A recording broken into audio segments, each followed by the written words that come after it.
সরাইপাড়া আপনারা জানেন পেচিত সরকারের আমলে যেটা সরকারিভাবে 900 টাকা গেজেট ছিল, ওই টাইমে 900 টাকা গেজেটে আমরা গাড়ি চালাইছিলাম। এখন যখন পেচিত সরকার এই দেশ থেকে পালাই গেল, পেচিস মালিক পক্ষ একটা সুযোগ কাজে লাগায়া, যেহেতু রাস্তায় গাড়ি কম, ড্রাইভারদেরকে জিম্মি করে 900 টাকার ইনকাম 1050 1100 টাকা নিচ্ছে। তারা আইন কোনো মানে না, এবং তারা যদি ইনকাম 1050 টাকা না দেয়, তারা কি করে পরিকল্পনা করে ওই ড্রাইভার থেকে চাবি নিয়ে যায়। অতএব আমি এতটুকু বলতে চাই, মালিক পক্ষ এখন যে রিপন ভাই আর যিনি রিপন ভাইয়ের গ্যারেজে প্রায় 150 গাড়ি, উনি বলছে আমাদেরকে কালকের ভিতরে জানাবে।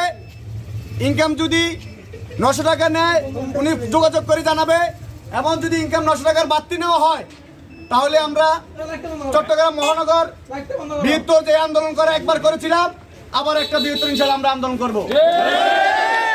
আমার যে গ্যারেজে আপনাদের থেকে গাড়ির চাবি নিয়ে যাবে, ওই কোম্পানির নাম ঠিকানা সহ আপনারা মহানগর কার্যালয় সিডিএ মার্কেট দোতলায় আমাদের সাথে যোগাযোগ করবেন। ওই মালিকের কি করতে হয় তখন আমরা ব্যবস্থা নেব ইনশাআল্লাহ। আপনারা প্রত্যেকটা ড্রাইভার ভাই কাছে আমার অনুরোধ থাকবে, ঐক্যবদ্ধ থাকেন। ঐক্যবদ্ধ থাকলে আপনাদের কাজ হবে। ভবিষ্যতে যারা সংগঠন চালাইছিল, ওই সংগঠনের নেতারা শ্রমিকের পকেট কেটেছিল, এই নেতারা সরকারেই এই অবৈধ গেজেটটা পাস করেছিল, তাতে কোনো সাধারণ পাবলিক ছিল না, সাধারণ কোনো ড্রাইভার ছিল না। অতএব আমরা এই যে গেজেট 900 টাকা এটাও আমরা ভাবতে চাই। আমাদের হিসাব হলো এখনকার বাজার খুবই খারাপ।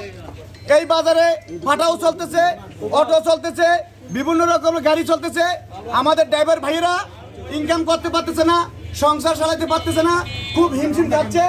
এই জন্য আমাদের দাবি তুটুক হইতেছে 700 টাকা ইনকাম নিতে হবে পুরো চট্টগ্রাম মহানগর।